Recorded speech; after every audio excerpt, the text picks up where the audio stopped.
This is Chapter 4, Differential Relations for Fluid Flow, Part 1. I thought what I'd do in this video is just spend maybe 5 or 10 minutes talking about what we're going to talk about in Chapter 4 and giving you some reason why you need to learn this material. So in Chapter 4, we're going to derive the governing equations for fluid flow.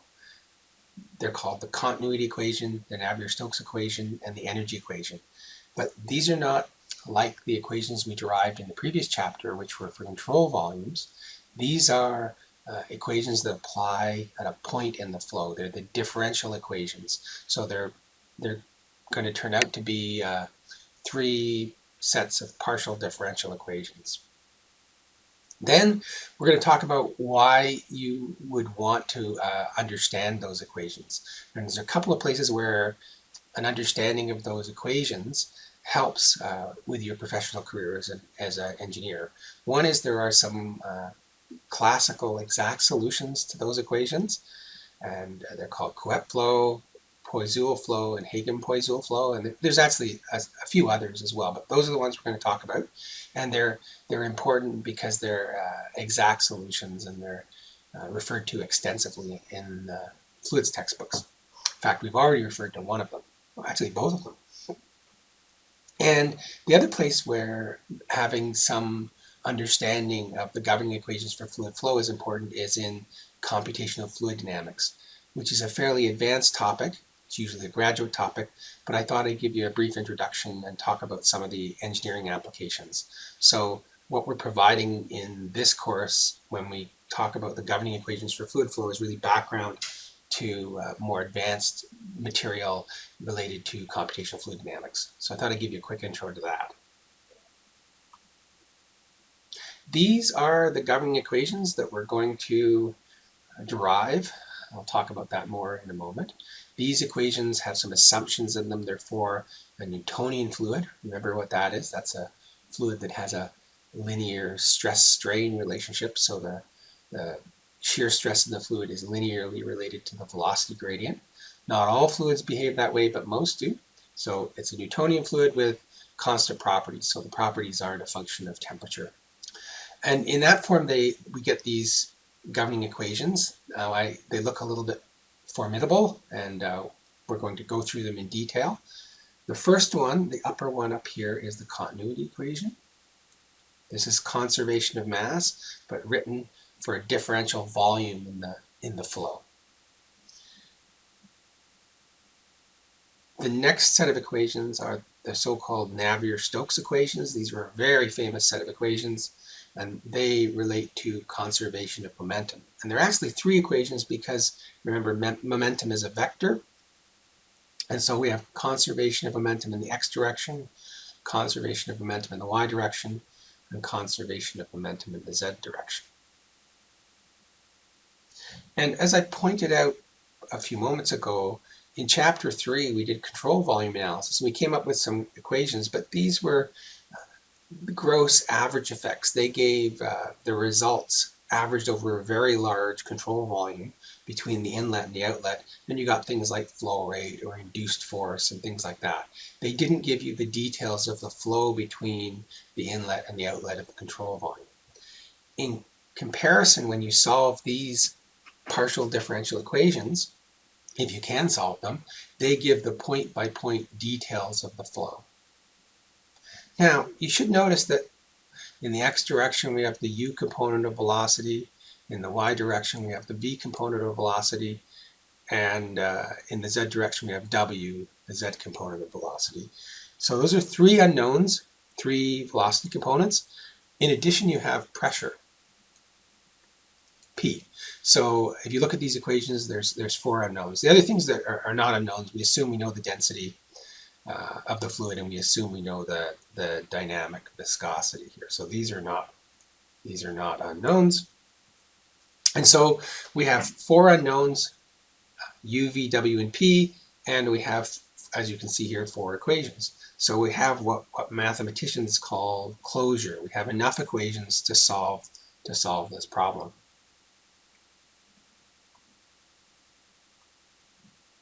But nevertheless, getting analytical solutions to the Navier-Stokes and continuity equations is extremely difficult. And of course, they have to be solved. All four of those equations have to be solved simultaneously.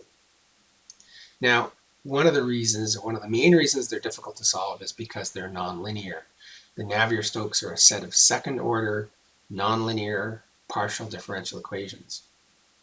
Now, I asked the little question here, which terms are nonlinear? Let's go back. Let's just flip back one slide and talk about these equations. So I said, of course, they're partial differentials because you're using a partial differential here because each component of velocity varies in the x, y, and z direction and possibly with time. So when you take a derivative with respect to one of those coordinates or time, it has to be a partial derivative. So that's why they're partial. They're second order. They're second order here because of these terms, right? That's a second order derivative. That's di by dy of du dy. And I mentioned they're nonlinear. And the nonlinear terms, if you have a look at it, you might pause the video and look at these equations and see which terms do you think are nonlinear. Well, the answer is these terms right here. These are the nonlinear terms, and they're nonlinear in each of these three equations. These are actually called the convective acceleration terms. We'll get to these. We'll explain why they have the form they have. And it's because you have an unknown u multiplied by an unknown u. So you have multiplication of unknown variables, v times v, w times v, etc. So these are the nonlinear terms. You might think these are nonlinear terms because they have a square in them, but they're not, right? Because you got to remember that this is di by dy z, excuse my, it's hard to write with this, of dy u dy z. Oh boy, really hard to write with my mouse. So you only have u appearing once here. But nonlinearity makes equations very difficult to solve. In addition to the fact that they're four sort of simultaneous partial differential equations. So the equations have been known for a long time, but there's not very many exact solutions. But there are some exact solutions, and we're going to talk about those. Exact solutions exist for a few simple, but what I would say very important laminar flows. One of those I've already mentioned. I think actually we've discussed both of these at different points. One of them is, and I've shown it down in the bottom left here. One of them is laminar incompressible fully developed flow between parallel plates. It's called Poiseuille flow. So if you have a channel, you get this parabolic velocity profile in laminar flow. And if it's a round pipe, you have to solve the governing equations in cylindrical coordinates. We'll talk about that. And you get something called Hagen-Poiseuille flow. But it's the same thing, it's a parabola. And then there's another exact solution where you have flow between two parallel plates, but the upper plate here is moving, and that's what's driving the flow. So infinitely long, if you like, so fully developed flow between, incompressible flow between a moving plate and a fixed plate. And this is called, people refer to it as Couette flow, and it's a famous solution of the Navier-Stokes equations, and you end up with this linear velocity profile. We made that assumption in, I believe, chapter 1 when we talked about this problem, but we didn't go into details. So we're going to go into the details on these flows. Now, real-world flows are much more complicated than that. They have complex geometries. And in that case, what engineers do is they solve the Navier-Stokes and continuity equations numerically. So you use a computer solution. And I've referred to this before. It's called Computational Fluid Dynamics, or CFD. And in CFD, we take the volume of interest, where we want to get the flow field and the pressure field, and we discretize that volume into a very high number of fine control volumes, so small control volumes. It's called a grid or a mesh. And what we do is we write the governing equations for fluid flow, so conservation of mass and conservation of momentum for each one of those little small volumes. Now, if you could solve the Navier-Stokes equations exactly, you end up with a closed form solution for the velocity field and the pressure field. It's a continuous solution. But when you solve it numerically, you only get the velocity field and the pressure in each control volume. So you don't get it as a continuous function. So you end up with a discontinuous solution. But the discretized problem approaches the continuous solution if you have a fine enough grid. So if you refine these little control volumes here, and of course they're actually three-dimensional control volumes, then if you refine them fine enough, then you get a solution that approaches the exact solution of the Navier-Stokes and continuity equations. So what happens when you take the continuous solution and you break it up into these little control volumes is you convert the partial differential equations, those nasty looking partial differential equations, get converted into algebraic equations. So just very, very simple equations that can be solved. And if you broke a problem up into, let's say, 500 control volumes, that would be a moderately large sized CFD problem. But let's say you discretize the volume into 500,000 little control volumes. In each control volume, you have the three components of velocity that are unknown, U, V, W, and you have P. So you have four unknowns at each control volume. So you end up with a set of simultaneous equations. Well, it's going to be 4 times as many, right? So 2 million equations and 2 million unknowns. And this results in a very large matrix of simultaneous equations, and you've taken in your algebra course how to solve those kinds of algebraic equations. They have to be solved iteratively because of those nonlinear terms. Now, if you get into leading edge CFD computation, it requires enormous amounts of computing power. So very fast processors, large amounts of random access memory, and multi-processor computing ideally with parallel computing. You'll find if you try to run on a high-end desktop PC nowadays, you could probably run a problem with 500,000 control volumes without too much difficulty. It would take a long time to solve, probably several hours, but that's the zone we're in right now in terms of our computing capability. So in the last few slides, I'm going to talk about some sample CFD applications. We're going to spend a lot of this chapter talking about partial differential equations, and what I'd like you to keep in mind is some knowledge of those partial differential equations helps in setting up CFD problems. And what I've done is I've taken a picture from, this is from the SolidWorks flow simulation manual, the picture down at the bottom here. This is analyzing the pressure loss across a valve. So they've drawn the valve in SolidWorks and then simulated the flow through the valve. And it looks like the flow lines here, these streamlines or streak lines, are colored by pressure, just judging by the colors there going from red to blue. And I should mention that SolidWorks, of course, the 3D drawing package is available to mechanical engineers, of course, in the Mech computer labs. And it comes automatically, the education version comes automatically with a CFD package called SolidWorks Flow Simulation. It's hard to see that it's there. You have to actually go under Tools and then check off the box for SolidWorks Flow Simulation. This is an old one, I'm sorry. It might be under, they move it around from version to version, might be in a different spot, but you get the idea. So if you add in SolidWorks Flow Simulation, then you'll get a tab for, well, what happens is you get all the simulation tools here. I've got to say it's the most user-friendly CFD package that I've ever worked with. It's absolutely fantastic for people who are trying to get their feet wet in CFD, maybe your first attempts at doing some computational fluid dynamics.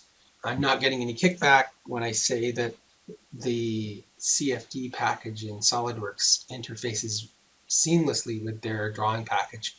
And one of the things I found really amazing was that you can do a CFD simulation and you get a pressure distribution over your object from the flow, and you can port that over to the finite element stress analysis module and then get the stresses in the solid components. Quite an amazingly powerful application. You should certainly, if you're a mech, you should consider it for this software for your fourth year capstone design project. One of the limitations you'll run into, though, is, of course, it is an incredibly computationally intensive piece of software, so you've got to keep your models fairly simple. I took these from the SolidWorks simulation site. It has some neat capabilities of solving flow in rotating parts. This is the rotor of a pump, and then of course you can see that's a blow dryer just with a rotating fan, and they're simulating the flow through a blow dryer. You'll learn more about this in next year. The mechanical engineers will when they take Mech 701 heat transfer, but it has a very nice package for doing convective heat transfer analysis. And this is convective heat transfer analysis of a computer circuit board with computer chips here that are generating heat. Of course, you've got to keep chips cooled, otherwise they don't function properly and they lose their reliability. There's a number of researchers in our department that are doing computational fluid dynamics research. And I thought I'd end by just talking about a couple of those as examples. Dr. Seth Dworkin's group in mechanical engineering is doing combustion research using CFD. He's looking at air pollution prediction and control. In particular, he's interested in predicting soot formation, and here I've got a little video, soot formation in industrial flames in order to reduce particulate air pollution.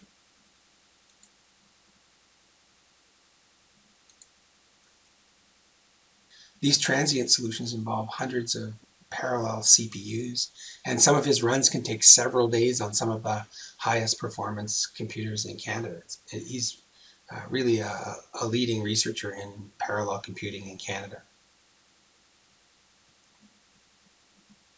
In my group, I use computational fluid dynamics to model advanced fenestration systems, so advanced window systems.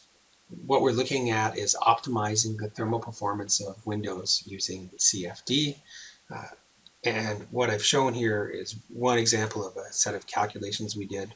There's a number of companies that make windows with blinds between the glazings, and we did some simulation on this for optimizing those designs. And what you'll see is the CFD predictions of the temperature field inside a window with a Venetian blind. And here you can see the Venetian blind. And so we have the CFD predictions, and then in my lab we have a laser interferometer where we can make measurements of the temperature field, and these images show lines of constructive and destructive interference that are isotherms, and you can compare them to the isotherm plots from the numerical solution. So absolutely fantastic for validating the modeling. If you drop by my office sometime when it's not too busy, I'd be happy to give you a quick tour of the lab. The interferometer is a pretty interesting instrument to see. And so that ends just a little introduction to Chapter 4.